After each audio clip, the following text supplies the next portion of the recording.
नमस्कार साथियों, आप लोग का सब स्वागत है। मैं अमन कुमार आप लोग का स्वागत करते हैं। आइए, उत्कर्ष करंट अफेयर्स वार्षिकांक 2022 का पहला है टॉपिक है महात्मा गांधी के नाम पर मेट्रो स्टेशन का नाम। महात्मा गांधी के नाम पर मेट्रो स्टेशन का नाम। प्रधानमंत्री नरेंद्र मोदी और मॉरिशस के प्रधानमंत्री प्रविंद कुमार जगन्नाथ ने 20 जनवरी 2022 को संयुक्त रूप से मॉरिशस में सामाजिक आवास इकाई परियोजना का उद्घाटन किया। सामाजिक मॉरिशस के प्रधानमंत्री और भारत के प्रधानमंत्री मॉरिशस में किस चीज का उद्घाटन किया? सामाजिक आवास इकाई परियोजना का उद्घाटन किया। इसी दौरान मॉरिशस के प्रधानमंत्री प्रविंद कुमार जगन्नाथ ने घोषणा की कि मॉरिशस में अब एक बड़े मेट्रो स्टेशन का नाम भारत के गौरव महात्मा गांधी के नाम पर रहेगा। उसी दौरान जब सामाजिक और आवास इकाई परियोजना का उद्घाटन किया गया, उसी समय पर मॉरिशस के प्रधानमंत्री प्रविंद कुमार जगन्नाथ ने यह घोषणा की कि मॉरिशस में अब एक बड़े मेट्रो स्टेशन का नाम भारत के गौरव महात्मा गांधी के नाम पर रखा जाएगा। अगला है 35वां सूरजकुंड अंतर्राष्ट्रीय मेला। 35वां सूरजकुंड अंतर्राष्ट्रीय शिल्प मेला 2022 का आयोजन 19 मार्च से 4 अप्रैल 2022 तक फरीदाबाद हरियाणा में किया जाएगा। 35वां सूरजकुंड अंतर्राष्ट्रीय शिल्प मेला 2022 का आयोजन 19 मार्च से 4 अप्रैल 2022 को कहाँ किया जाएगा? फरीदाबाद हरियाणा में किया जाएगा। हरियाणा में कहाँ? फरीदाबाद में किया जाएगा। इस मेले का आयोजन सूरजकुंड मेला प्राधिकरण कौन करेगा? सूरजकुंड मेला प्राधिकरण एवं हरियाणा पर्यटन द्वारा हरियाणा पर्यटन और केंद्रीय पर्यटन, कपड़ा, संस्कृति और विदेश मंत्रालय के सहयोग से किया जाता है। इस वर्ष के मेले में उज्बेकिस्तान ने भागीदार राष्ट्र के रूप में भाग लिया। इस जो 35वां सूरजकुंड अंतर्राष्ट्रीय मेला है, उसमें उज्बेकिस्तान भागीदार राष्ट्र के रूप में भाग लिया। इस वर्ष मेले की थीम क्या था? इस वर्ष मेला का जो 35वां सूरजकुंड मेला है, उसका 35वां सूरजकुंड मेले के थीम स्टेट क्या है? जम्मू और कश्मीर है। आइए, गणतंत्र दिवस परेड 2022। 26 जनवरी 2022 को 73वां गणतंत्र दिवस मनाया गया। विजेता 26 जनवरी 2022 को गणतंत्र दिवस परेड को भाग लेने वाले 12 राज्य केंद्र शासित प्रदेशों में उत्तर प्रदेश की झांकी को सर्वश्रेष्ठ झांकी के रूप में चुना गया। यानी 26 जनवरी जो गणतंत्र दिवस मनाया जाता है, उसमें सर्वश्रेष्ठ झांकी के रूप में उत्तर प्रदेश को सर्वश्रेष्ठ झांकी के रूप में चुना गया। तीनों सेनाओं में भारतीय नौसेना की मार्चिंग टुकड़ी को सर्वश्रेष्ठ मार्चिंग टुकड़ी के नाम चुना गया। तीनों सेनाओं में एयरफोर्स, नेवी और आर्मी, तीनों सेनाओं में भारतीय मार्चिंग टुकड़ी का सर्वश्रेष्ठ मार्चिंग टुकड़ी के रूप में चुना गया। केंद्रीय औद्योगिक सुरक्षा बल CISF अन्य सहायक बलों में सर्वश्रेष्ठ टुकड़ी के रूप में नामित किया गया। केंद्रीय औद्योगिक सुरक्षा बल यानी CISF और अन्य सहायक बलों में सर्वश्रेष्ठ टुकड़ी के रूप में नामित किया गया। केंद्रीय मंत्रालयों विभागों की श्रेणी में शिक्षा मंत्रालय और नागरिक उड्डयन मंत्रालय की झांकियों को संयुक्त विजेता के रूप में घोषित किया गया। और मंत्रालय के रूप में नागरिक उड्डयन मंत्रालय और शिक्षा मंत्रालय को संयुक्त विजेता रूप में घोषित किया गया। लोकप्रिय श्रेणी में राज्य, जो सबसे लोकप्रिय श्रेणी में राज्य कौन था? महाराष्ट्र का सर्वश्रेष्ठ झांकी के रूप में चुना गया। महाराष्ट्र के झांकी के रूप में चुना गया। विश्व का सबसे बड़ा इग्लू कैफे। जम्मू कश्मीर और गुलमर्ग में एक इग्लू कैफे खोला गया, जो अब विश्व का सबसे बड़ा इग्लू कैफे है। इस कैफे का नाम अस्मगुल है, जिसे वसीम शाह ने बनवाया है। इससे पहले सबसे बड़ा कैफे स्विट्जरलैंड में था। स्विट्जरलैंड के कैफे में 33.8 फीट लंबा और 42.4 फीट व्यास का है। यह कैफे इस क्षेत्र का प्रमुख पर्यटक आकर्षण में से एक बन गया है। एक एस्किमो जनजाति के बर्फ के घरों को इग्लू कहते हैं। जो एस्किमो जनजाति है, उसके बर्फ के घरों को क्या कहते हैं? इग्लू कहते हैं। और artificial slalom course. Madhya Pradesh के भोपाल शहर में भारत का पहला आर्टिफिशियल स्लालम कोर्स बनने जा रहा है। ओलंपिक, एशियन गेम्स और वर्ल्ड चैंपियनशिप जैसे बड़े आयोजन आर्टिफिशियल स्लालम कोर्स पर ही होते हैं। जो आर्टिफिशियल स्लालम कोर्स है, उसी पर बड़े खेलों का आयोजन, जैसे ओलंपिक, एशियन गेम्स जैसे बड़े खेलों का आयोजन किया जाता है।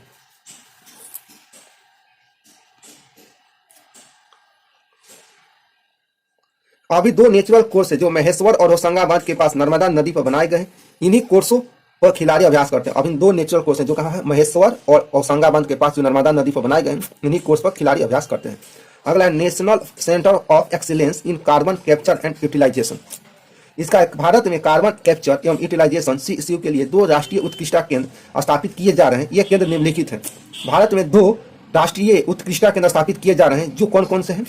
National centre of excellence in carbon capture and utilisation NCOE CCU, भारतीय प्रौद्योगिकी संस्थान बॉम्बे।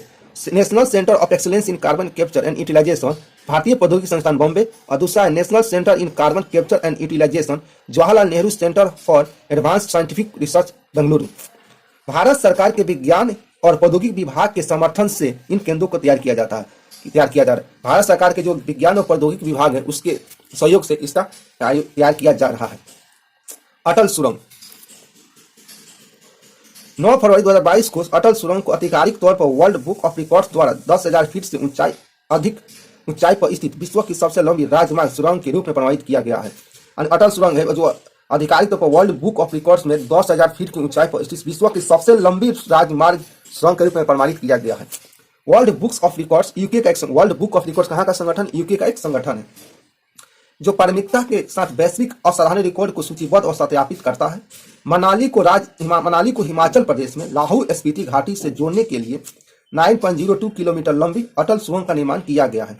मनाली को हिमाचल प्रदेश में लाहौल स्पीति घाटी से जोड़ने के लिए 9.02 किलोमीटर लंबी अटल सुरंग का निर्माण किया गया है। प्रधानमंत्री नरेंद्र मोदी ने 3 अक्टूबर 2020 को यह सुरंग राष्ट्र को समर्पित की थी। प्रधानमंत्री नरेंद्र मोदी ने अटल सुरंग को कब राष्ट्र को समर्पित किए थे? 3 अक्टूबर 2020 को सुरंग को। यह सुरंग हिमाचल प्रदेश के लाहौल एवं स्पीति जिले में, वह सुरंग कहाँ है? हिमाचल प्रदेश के किस जिले में? लाहौल स्पीति जिले में। मनाली के पास सोलंग घाटी को सिसु से जोड़ती है। यह जो अटल सुरंग है जो मनाली के पास सोलंग घाटी को सिसु से जोड़ती है। इससे पूर्व में रोहतांग सुरंग के नाम से जाना था। जो अटल सुरंग उसको पूर्व में रोहतांग सुरंग के नाम से जाना जाता था। भारत की सबसे बड़ी अकादमी कुश्ती अकादमी। भारत की सबसे बड़ी अकादमी कौन है? कुश्ती अकादमी। रेल मंत्रालय ने दिल्ली के किशनगंज में एक अत्याधुनिक कुश्ती अकादमी रेसलिंग स्थापित करने को मिले। जो रेल मंत्रालय है दिल्ली के किशनगंज में रेल मंत्रालय ने दिल्ली के किशनगंज में एक अत्याधुनिक कुश्ती अकादमी स्थापित करने की मंजूरी दी है। यह भारत की सबसे बड़ी कुश्ती अकादमी होगी और देश में कुश्ती के खेल को बढ़ावा देने के लिए उन्नत प्रशिक्षण सुविधाओं से लैस होगी। यह उत्तर प्रदेश कुश्ती को गोद में लिया। कौन सा राज्य कुश्ती को गोद लिया है? उत्तर प्रदेश ने गोद लिया है। रेल मंत्रालय कहाँ पे कुश्ती अकादमी स्थापित करेगी? दिल्ली के किशनगंज में कुश्ती का अत्याधुनिक रूप से उसका स्थापित किया जाएगा। अब आइए, अभी तक भारत में कितने कुश्ती ओलंपिक में जीते गए हैं? कुश्ती में कितने ओलंपिक मेडल जीते गए? आइए उसको देखते हैं। ओलंपिक के इतिहास में कुश्ती खेल में भारत का द्वारा जीते गए पदक। ओलंपिक खेल में भारत के द्वारा इतिहास में कुश्ती खेल में भारत के द्वारा जीते गए पदक। विजेता वर्ष 2022 सबसे पहले ओलंपिक में मेडल किसने जीता था? केटी जाधव। कब जीते थे? 1952 में। कौन सा पदक? कांस्य पदक। उसके बाद सुशील कुमार 2008 कांस्य पदक। सुशील कुमार फिर जीते हैं 2012 में रजत पदक। योगेश्वर दत्त 2012 में कांस्य पदक। साक्षी मलिक 2016 में कांस्य पदक। रवि दहिया 2020 में रजत पदक और बजरंग पुनिया 2020 में कांस्य पदक। आइए,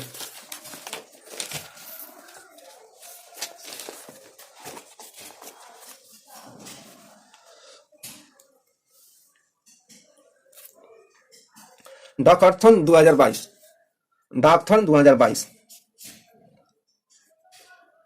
15 फरवरी 2022 को नारकोटिक्स कंट्रोल ब्यूरो 15 फरवरी 2022 को एनसीबी यानी नारकोटिक्स कंट्रोल ब्यूरो ने साइबर विशेषज्ञों के लिए डार्क वेब में गुमनाम बाजारों की पहचान को उजागर करने के लिए प्रभावी संसाधन हेतु डॉकथन 22 का आयोजन किया।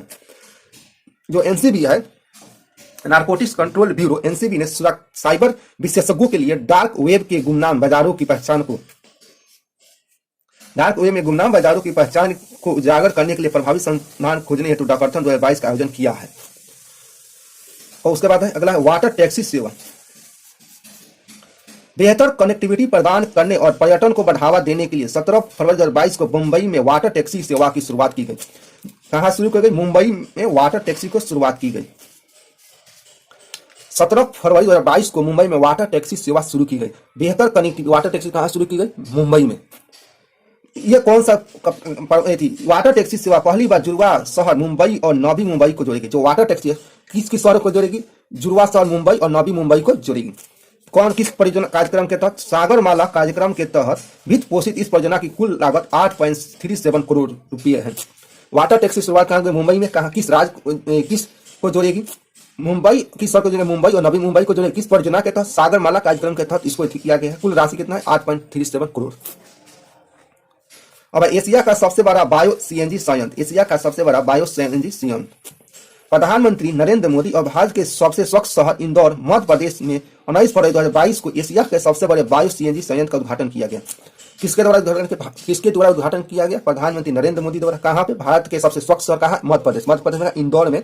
कब? 19 फरवरी 2022 को एशिया का सबसे बड़े बायो सीएनजी संयंत्र का उद्घाटन किया गया। Vikram Sarabhai children innovation centre 17 फरवरी 2022 को गुजरात में Vikram Sarabhai children innovation centre का शुभारंभ किया गया। गुजरात में कहा? विक्रम साराभाई इनोवेशन सेंटर का शुभारंभ किया गया। यह इनोवेशन सेंटर राज्य में बच्चों की नवीन क्षमताओं की पहचान, पालन पोषण और नवाचार को प्रोत्साहित करेगा। इसकी घोषणा 7 जनवरी 2022 को गुजरात के तत्कालीन मुख्यमंत्री विजय रूपानी ने की। इसकी घोषणा किसने की? गुजरात के तत्कालीन मुख्यमंत्री विजय रूपानी ने की थी। अभी गुजरात के मुख्यमंत्री कौन है? भूपेंद्र पटेल है। गुजरात विश्वविद्यालय स्टार्टअप और उद्यमिता परिषद यूनिसेफ की साझेदारी में गुजरात विश्वविद्यालय द्वारा शुरू किया गया है। 100वां हर घर जल योजना। फरवरी 2022 को जल जीवन मिशन ने देश के 100 जिलों के हर घर में नल को पानी पहुंचाकर 1 मील का पत्थर हासिल कर लिया है। 100 जिलों में हर घर नल का पानी पहुंचाकर एक मील का पत्थर हासिल कर लिया है।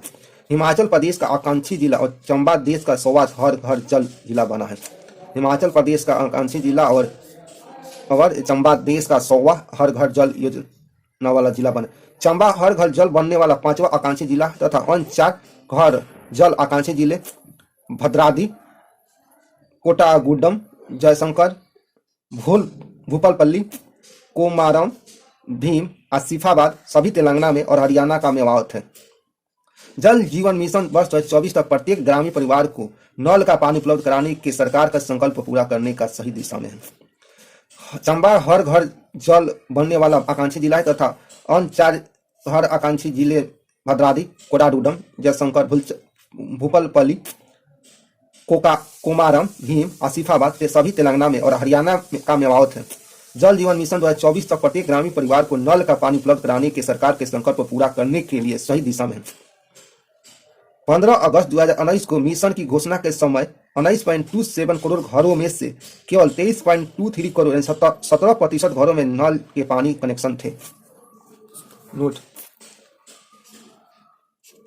भारत का पहला हर घर जल प्रभावित जिला बुरहानपुर मध्य प्रदेश। भारत का पहला हर घर जल प्रभावित राज्य गोवा।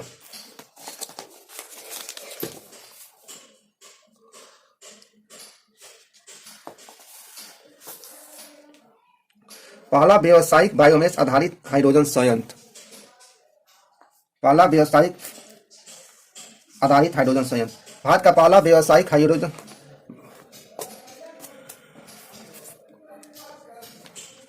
भारत का पहला व्यावसायिक स्तर का बायोमास आधारित हाइड्रोजन संयंत्र मध्य प्रदेश के खंडवा जिले में स्थापित किया गया। कहाँ किया गया? मध्य प्रदेश के खंडवा जिले में स्थापित किया गया। यह संयंत्र हर दिन 30 टन बायोमास फीड स्टॉक से 1 टन हाइड्रोजन का उत्पादन करेगा।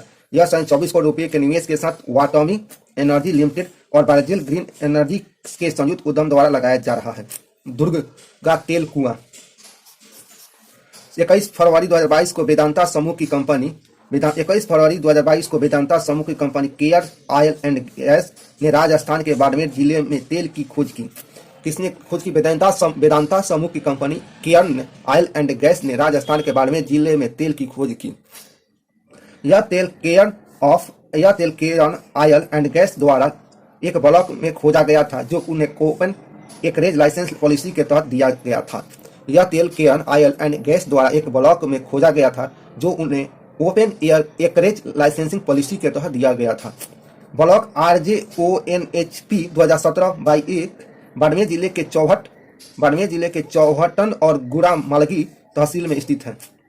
इस ब्लॉक का वेदांता 100% पार्टिसिपेटिंग इंटरेस्ट है। यह खोज तीसरी ऐसी खोज है जिसे कंपनी ने ओपन एकरेज लाइसेंसिंग पॉलिसी के तहत सूचित किया है तथा इसे दुर्गा नाम दिया गया। क्या नाम दिया गया है? दुर्गा नाम दिया गया।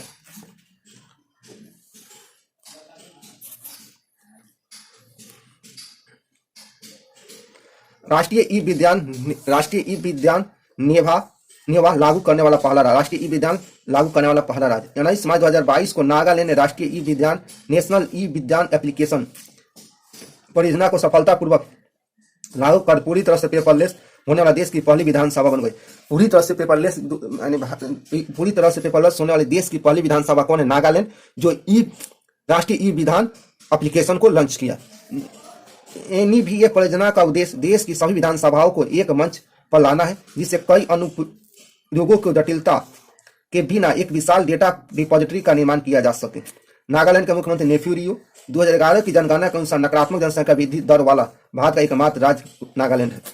जो 2011 की जनगणना हुआ था उसमें नकारात्मक जनसंख्या वृद्धि दर वाला एकमात्र राज्य कौन था? नागालैंड था। नागालैंड विधानसभा की सीट 60 गो। भारत का पहला digital water data bank 14 March 2022 को कर्नाटक सरकार द्वारा भारत का पहला digital water data bank aquarium launch किया गया है। एक्वेरियम बेंगलुरु स्थित digital startup company Evercraft group ventures की पहल है। आईटी कौशल विकास और उद्यमिता के साथ टिकाऊ प्रतियोगियों का संयोजन करने वाला एक अनूठा नवाचार बेहतर जल प्रबंधन के उद्देश्य से जारी यह भारत का पहला digital water data bank aquarium सभी संस्थानों और स्रोतों से जल संबंधी डेटा की एक विशिष्ट सूची प्रदान करता है, जो कुछ सामान्य विकासात्मक चुनौतियों से निपटने में मदद करता है। कहा गया है भारत का पहला डिजिटल वाटर बैंक 14 मार्च 2022 को कर्नाटक सरकार द्वारा भारत का पहला डिजिटल वाटर बैंक एक्वेरियम का लॉन्च किया गया। किसके द्वारा? कर्नाटक सरकार द्वारा भारत का पहला digital water data bank aquarium का लॉन्च किया गया। एक्वेरियम बेंगलुरु स्थित digital startup company Evercraft group ventures की पहल है। आईटी कौशल विकास और उद्यमिता के साथ टिकाऊ प्रौद्योगिकियों का संयोजन करने वाला एक अनूठा नवाचार बेहतर जल प्रबंधन के उद्देश्य से यह भारत का पहला digital water data bank aquarium सभी संस्थानों और स्रोतों से जल संबंधी डेटा की एक विशिष्ट सूची प्रदान करता है, जो कुछ समान विकासात्मक चुनौतियों से निपटने में मदद करता है। जब तक के मिलते हैं नेक्स्ट वीडियो में, जब तक के लिए धन्यवाद।